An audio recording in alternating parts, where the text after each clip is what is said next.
السلام عليكم ورحمة الله وبركاته. بسم الله الرحمن الرحيم. الحمد لله رب العالمين. اللهم صل على سيدنا محمد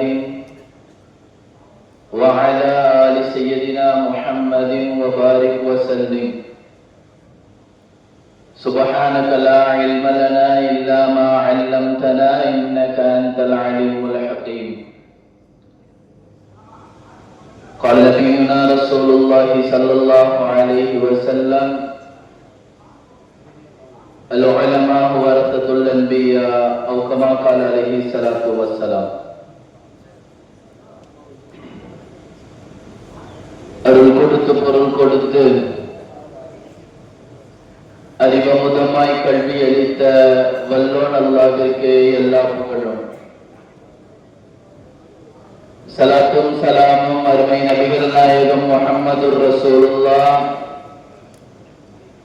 ஸல்லல்லாஹு அலைஹி வஸல்லம் அவர்களின் மீதும், அவர்களின் சத்திய வழியை பின்பற்றி வாழ்ந்த சஹாபாக்கள், தாபிஈன்கள், தபஉ தாபிஈன்கள்,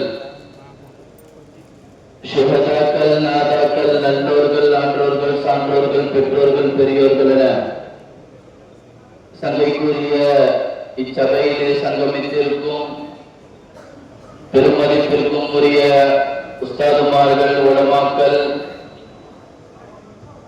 சபையின் நாயகர்களாக திகழ்ந்து கொண்டிருக்கும் மௌலவிமார்கள் எல்லோரின் மீதும் அல்லாஹ்வின் அன்பும் அருளும் என்றென்றும் நிறைவாக உண்டாவதாக. ஆமீன். அன்பிற்கும் போற்றுதலுக்கும் உரிய அல்லாஹ்வின் நல்லடியார்களே, கல்வியை கருப்பொருளாக கொண்டு நடத்தப்படுகின்ற இச்சங்கைக்குரிய சபையை அல்லாஹ் புரிந்து கொள்வானாக. ஆமீன். அன்பிற்குரியவர்களே, பட்டமளிப்பு விழா என்று பெரும் பேனரை பார்த்து இது வெறுமன பட்டமளிப்பு விழா மாத்திரம் என்பதல்ல. இந்த விழாவிற்கு இதனை விட ஒரு அருமையான பெயரை சூட்ட முடியும் என்றால் இது அர்ப்பணிப்புக்கான விழா.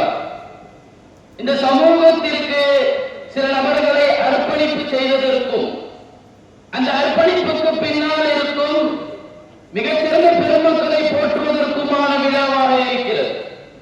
தலப்பாகைகளை மகுடமாக அணிந்திருக்கும் இந்த மௌலவிமார்கள் ஏதோ இவர்கள் காலம் முழுக்க உயர்ந்த இடத்தில் மாத்திரம் இருப்பார்கள் என்பதல்ல. நபிகள் ஸல்லல்லாஹு அலைஹி வஸல்லம் அவர்கள் இந்த உம்மத்திற்காக அவர்கள் கஷ்டப்படுகிற பொழுது பல்வேறு கரடுமுரடான இடங்களை கடந்து சென்றார்கள். ஸல்லல்லாஹு அலைஹி வஸல்லம் சொன்னார்கள் அல்லவா, நீங்கள் என்னுடைய வாரிசுகள் என்று சொல்லிவிட்டு பெருமானார் உடன் நிறுத்தவில்லை, சேர்த்து சொன்னார்கள், உங்களுக்கு நான் உலக காசு பணங்களை நான் வாரிசாக்கவில்லை, உலக சுகங்களை நான் வாரிசாக்கவில்லை, உலகத்தில் இருக்கும் நம்முடைய காசை நோக்கி உண்டான வாழ்க்கை அல்ல, இது மறுமையை நோக்கி உண்டான வாழ்க்கை, இது மறுமையை நோக்கி உண்டான வாழ்க்கை. ஏதோ பட்டமளிப்பு விழா என்பது வெறுமனே ஒரு சர்டிபிகேட்டிலே அறிவுவதல்ல. அழகாக சொல்வார்கள் இப்னு முபாரக் ரஹிமஹுல்லாஹ், லவ்லல் இஸ்னாது லகால மன் ஷாஅ மா ஷாஅ. பட்டம் என்பது, இந்த சனது என்பது வெறுமனே அது ஒரு பேப்பர் அல்ல. ஒருவேளை இந்த உம்மத்தில் சனது இல்லை என்றால் வந்தவர் எல்லாம் அவர் வாயில் வந்தபடி சொல்லியிருப்பார். சனது என்பது அல்லாஹ்விடம் இருந்து வருகிறது, எல்லோரும் அறிந்ததுதான். அல்லாஹ்விடம் இருந்து வந்த ஒரு அழகிய தொடர் இந்த சனது. இந்த சனதுடைய தொடர்ச்சியில் நாம் சேர்வது என்பது அர்ப்பணிப்புடைய வழியிலே நம்முடைய சிந்தனைகள் இருக்க வேண்டுமே தவிர ஒருபோதும் உலக ஆதாயங்களை நோக்கி இருக்கக்கூடாது, உலக ஆதாயங்களை நோக்கி இருக்கக்கூடாது. அசாத்தியர்களுடைய அர்ப்பணிப்புகளை பார்க்கிற பொழுது மெய் சிரிக்கிறது. அல்லாஹ்வுக்கு அருள் புரியட்டும். கம்பெனிகளால் நடக்க முடியும், உயர்தரமான உணவுகளை உண்ண முடியும். இருந்த போதிலும் தன்னுடைய வாழ்க்கையை, தன்னுடைய தனிப்பட்ட விஷயங்களை இழந்து தன்னுடைய உம்மத்திற்காக, மாணவர்களுக்காக, மதரசாவிற்காக தன்னுடைய வாழ்க்கையை அர்ப்பணிப்பு செய்து கொண்டிருக்கின்றார் உஸ்தாத்மார்களுக்கு அல்லாஹ் ரஹ்மத் செய்வான். அவருடைய சோழ வாழ்க்கையை மிகச் சிறந்ததாக ரப்பல் ஆலமீன் ஆக்குவானாக. அன்பிற்குரியவர்களே, இந்த உம்மத்தில் அர்ப்பணிப்பின் தொடக்கத்தில் இருப்பது நம்முடைய உஸ்தாதுமார்கள், மூலவிகளுக்கு நான் அதிகம் சொல்லிக் கொள்கிறேன். போனதற்கு பிறகு உலகத்தை நோக்கி சென்றுவிடக் கூடாது. நமக்கு கற்றுக் கொடுத்ததை, நாம் கற்றதை நமக்கு யாரெல்லாம் கற்றுக் கொடுத்தார்களோ அவர்களின் படி வாழ்வதுதான் நாம் அவர்களுக்கு செய்ய வேண்டிய மரியாதையாக இருக்க முடியும். திருமண சான்று வாங்கிவிட்டு நான் மௌலவி என்கின்ற பெயரை மாத்திரம் நம்மோடு இணைப்பது ஒரு நல்ல மாணவனுக்கு அழகல்ல.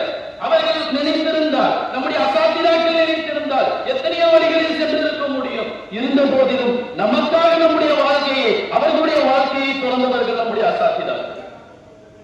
யோசித்து பார்க்க வேண்டும்.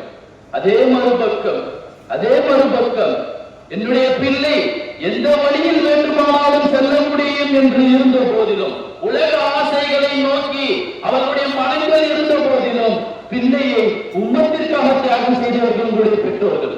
அவர்களுடைய அர்ப்பணிப்பை மறந்துவிடக் கூடாது. அசாத்திராக்களுடைய அர்ப்பணிப்பு, பெற்றோர்களின் அர்ப்பணிப்பு, உங்களுடைய வளர்ச்சிக்காக உதவி புரிந்த எவர்களுடைய அர்ப்பணிப்புகளையும் நாம் மறந்துவிடக் கூடாது. அவர்களுக்கு செய்யும் ஒரு அழகிய நன்றி கடன் என்பது மன் அலிம வ அமில வ அல்லம். ஒரு உலமாவுடைய வார்த்தை அதுதான். யார் உலமாக்கள்? மன் அலிம வ அமில வ அல்லம். தான் கற்று அதன்படி அமல் செய்து உம்மத்திற்கு அதை யார் எடுத்து செல்கிறாரோ அவர்தான் உண்மையான ஆளுங்களாக இருக்க முடியும். அதன்படி நாம் வாழ்வதுதான் நாம் அவர்களுக்கு செய்யும் நன்றி கடன்கள். ஏதோ அவர்களை பார்த்தால் குடிவதோ சலாம் சொல்வதோ மாத்திரம் அவர்களுக்கு செய்யும் நன்றி கடன ஒழுக்கமும் அல்ல. அவர்களுக்கு செய்யும் மிகச்சிறந்த விஷயம் என்பது அவர்கள் கற்றுத்தந்ததின்படி நம்முடைய வாழ்க்கையை அமைத்துக் கொள்வது. நம்முடைய வாழ்க்கையை அமைத்துக் கொள்வது அல்லாஹ்வுடைய வார்த்தை இருக்கிறது அல்லவா? உபஜிதபாக்கும் வமா ஜஅல அலைக்கும் ஃபித்தீன். உங்களை அல்லாஹ் தேர்ந்தெடுத்துள்ளான். அந்த குர்ஆனுடைய வசனத்தின் ஆரம்பத்திலே நீங்கள் பார்த்திருக்கலாம். அல்லாஹ் சொல்கிறான், வஜாஹிது, நீங்கள் முடிந்த அளவிற்கு போராடுங்கள். இந்த உலகம் என்பது நிரந்தரம் அல்ல, நமக்கான வாழ்க்கை அல்ல. இந்த உலகத்தில் நம் போராட்டத்தின் அடிப்படையில் துவங்குகின்றோமே தவிர, இந்த சனது பெரும் விழா என்பது நம் அர்ப்பணிப்பின் தொடக்கமே தவிர, இது வெறுமன ஒரு மகுடத்தை தாண்டி உண்டான விஷயமாக நாம் கருதிவிடக் கூடாது. எல்லாம் அல்லாஹு ஜல்ல ஷானஹு வ தஆலா கற்ற கல்வியை கற்றதின்படி அமல் செய்வதற்கும், நம் கற்றுக் கொடுத்தவர்களின் வாழ்க்கையிலே அதனை அழகாக அவர்களுக்கு ரஹ்மத் செய்வதற்கும் அல்லாஹ் அருள் புரிவானாக. வஆஹிரு தஅவானா அல்ஹம்துலில்லாஹி ரப்பில் ஆலமீன். அஸ்ஸலாமு அலைக்கும் வரஹ்மத்துல்லாஹி வபரகாத்துஹு.